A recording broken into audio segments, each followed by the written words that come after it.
Have you ever loved a pair of socks so much that you wore them out to the point that you could feel the bare floor underneath your feet? I have. I absolutely love Foxes, and someone gifted me this beautiful pair of Foxy socks, and I have worn them so often that they are full of holes at the toe. I cannot bear getting rid of them because I love them so much, and it gave me the idea to look into some of my vintage knitting books to see if there is something that I can do to bring them back to life and not have such cold feet when I'm wearing them. I have these two vintage knitting books published in the UK in the late 40s, which is a time of rationing, so a lot of the patterns were wool-wise, and they include an entire section at the end, basically leaning into the make, do, and mend, because that was what was necessary when you had clothing and wool rationing. And there's some really great examples in here. There's also some ideas of how to make like dresses bigger that you or your children have outgrown, what to do with felted garments.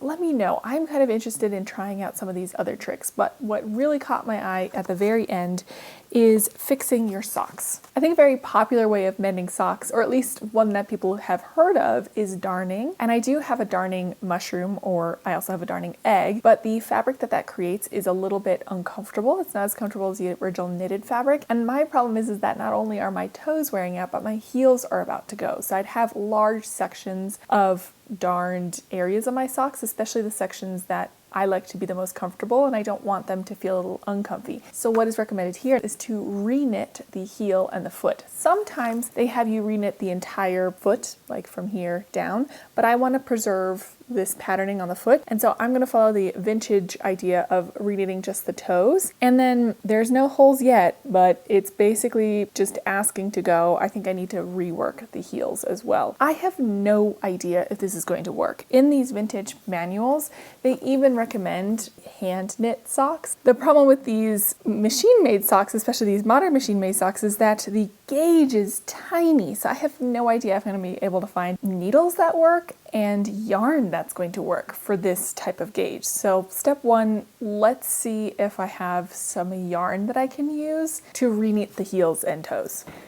So I'm back with some of my options, and the smallest, thinnest yarn that I have that is like knitting yarn that I bought for knitting is Knit Picks Alpaca Lace Weight. I think the contrast is cute. It would kind of match the white in the Foxes. It's a very soft yarn as well, which I love, but even this lace weight yarn I think is at least 2 to 3 times thicker. But that led me to the thought of, well, if this is a commercially made sock, maybe commercially made yarn for commercial knitting might be best. So I started looking at the sweaters that I have collected and thrifted that are waiting to be unraveled. Unfortunately, I don't have any gray ones to show you. I do have a lot of gray sweaters, but they're all not close enough. I feel like if it's going to be gray, it's got to either be basically a match or enough of a contrast. And so many of them are close but not close enough that I feel like it would look almost like a mistake. So instead I have found this like teal one.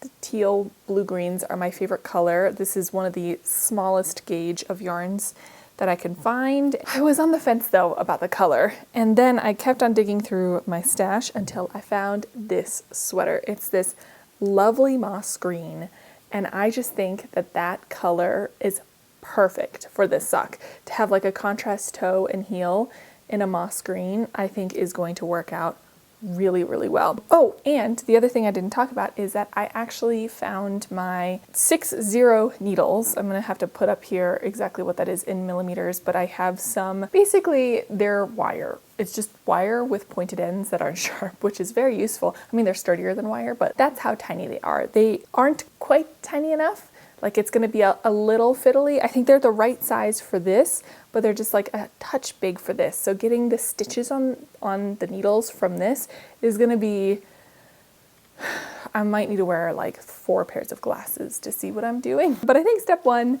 let's go unravel this sweater. So now after unwinding the sweater sleeve, I now have this lovely ball of yarn. It's actually way more yarn than I was thinking. We have my socks and I have the instructions. Let me read through the instructions really quickly. And I think I'm probably gonna need my needles and some scissors as well. So let me gather everything together. The instructions say to cut off the worn parts, pick up the stitches, and reknit it. So I'm just gonna choose probably, let's do this sock first. There's my needle. Here's my sock, and I'm gonna start by cutting, there's a seam across the toe, and I'm just gonna cut right below that seam. It's still going to be above the hole, but I don't want to cut it too close to the bit of the pattern that I want to save. This is terrifying. Oh, of course, I grabbed the scissors that I marked blunt. That's the toe cut off. We still have a little bit of the hole left. What's going to be a little bit difficult about this is that it looks like it was two strands of things knit together, like the original cotton and then an elastic, and so that makes it harder to unwind. I find that when I unwind sweaters at the cuffs, it's like this, and I stop unwinding at the cuffs because it's very difficult. It gets very tangled. Also, if you see that my hands are dyed, I just took a workshop on Ukrainian egg dyeing, which was really fun, but my hands are going to be some fun colors, so please excuse that. Okay, so it might be best, because what I was hoping is that I could unravel a few of these strands, and then as I unravel, I can use that to mark where the stitch is, because I will say the stitches are tiny. I don't know if I'm going to be able to see them, but it's just not unraveling well, so I think the best thing that I can do is pick up the stitches now.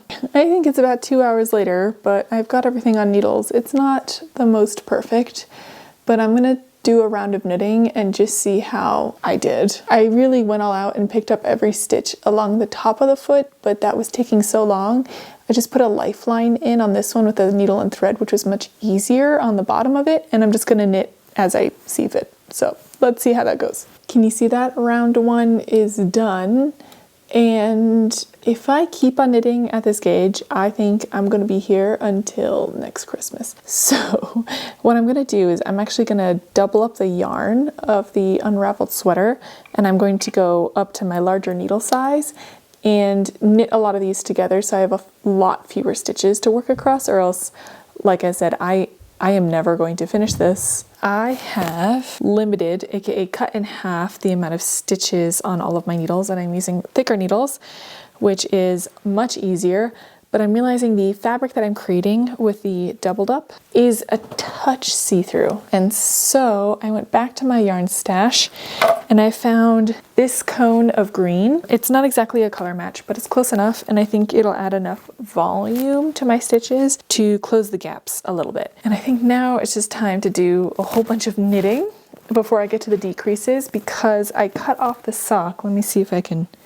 where's the other one for comparison? Oh, I had to unravel all the way to the bottom of the foxes, so I have to knit this bit, that amount of length, before I start the decreases for the toe.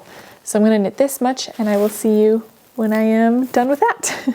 I am at about that length on the tip of the sock, and now I have to do shaping. I'm going to knit two together on both sides, here and here, every other row, until I get the same length as the toe that I cut off, and then I guess I do a grafting stitch together. So this is what it looks like right now. I am really enjoying how the color looks, and I think the fabric is also much sturdier now that I added that extra thread in there. I don't know if you can see the difference between the very bottom here and a little bit further on the top. There's just a little bit more substance to the fabric, which I think is just going to hold up better over time. It's not going to wear out quite as quickly as well. I guess I'm in for a whole bunch of knitting. Should I put you on time lapse, or should I just see you when I get to the grafting part? Maybe I'll just fast forward to when it gets to the grafting part, because then you don't have to look at my concentrating face in fast motion. So here we go to the toe finishing. And the toe is done. I just have to graft these stitches together. I realized actually that I prefer to graft from the wrong side of the foot. So I'm going to knit a few like waist rows with waist yarn. I figured out this technique from Dean and Bean's Simple Sock 2 videos, which I will link down below. And I just find it a much easier way to do, oh, oops, I had a needle in my hair, to do the grafting stitches than any other way. So I'm going to do that. My hand is also starting to cramp. I think that I only have one more alteration in me. Either I can do the toe of this sock today, or the heel of this sock. And I think I would rather have one fully altered sock than two partially altered socks. This is working out better than I thought it would. It is very fiddly in the beginning though. It took me longer to get all the stitches on the needle than it has to knit the toe of the sock. Let me fast forward to when the toe is grafted together. And the toe is all grafted together. I think it looks really good. I've woven in all the ends. This is kind of the side view.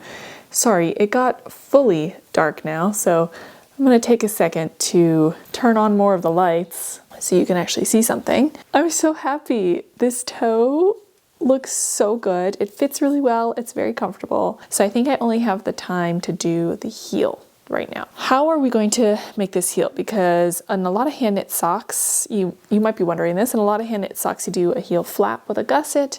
So how do you replace just the heel without knitting all the rest of it? And I think what we're gonna do is use what's called the afterthought heel, which is done where you knit a straight tube first, like this for your sock, and then you put in two lines, like you put in two lifelines kind of, and you cut that open, and then you knit to create the heel like this. So what I'm gonna do first is I will put the lifelines in, which I'm going to then knit into because I found that an easier method than picking up all the loops. And then I'm gonna cut that open and re-knit the heel. So I'll have a replaced heel. I will see you next when I've placed the two lifelines in the sock and I'm getting ready to cut it open because that's a nerve-wracking moment always, cutting into knitting. So I'll see you then, and hopefully with better lighting too, so you can see a little bit more of what's going on.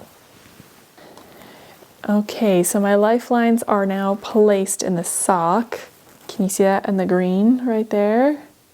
And I'm gonna go ahead and cut this heel away and start picking up and knitting. And this heel is gonna be knit the same as this toe. So we're just putting kind of a toe on the heel. Oh gosh, I still have my blunt scissors. This is probably a terrible idea. Look at how flimsy that heel was. I just cut away. It's so worn out. I'm just gonna rip back some of this, pick up new stitches, and re-knit the heel. Should I fast forward this one?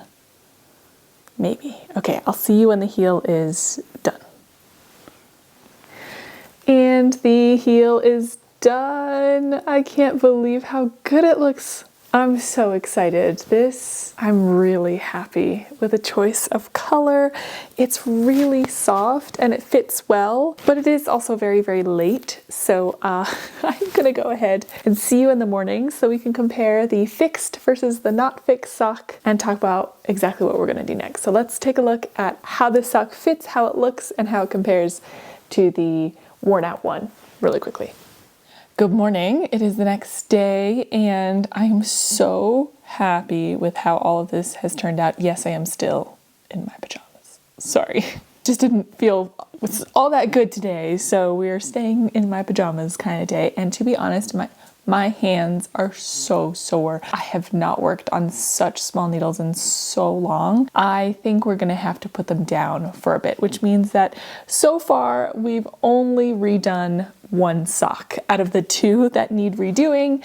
And when I feel like my hands are in better shape that I can tackle the other one, I'm not gonna do both the heel and toe in the same day. That was not the best call. I was just so excited with how they were turning out because number one, I was worried would they still fit? Because that's the biggest thing is I want these to be comfortable and I want to be able to wear them. And yes, they fit, they're comfortable. I love it. There's a slight thickness difference. It's a little bit thicker now in the toe and the heel, but that's the part that needs a little bit more cushion, at least for me when I walk. So it feels really good.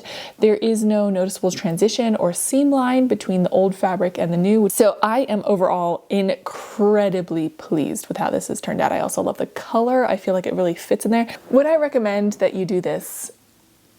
Tough for me to answer because I did on one sock and I'm 100% going to do it on another one. If you're going to do this, I would recommend doing it on a hand knit pair of socks because that gauge is something that is more easily knittable. The gauge of commercially made socks are insanity. So unless the socks are incredibly sentimental, like there's no way to replace them, they mean a lot to you. For me, these are a gift and I love them a lot. I could get another pair of Foxy socks, but not, you know, as a gift from that particular person. So they mean a lot to me. So I think it's worth it. But you do need specialty knitting needles or to file down your own wire in order to get small enough needles and small enough gauge to do it. I'm on the fence about recommending it.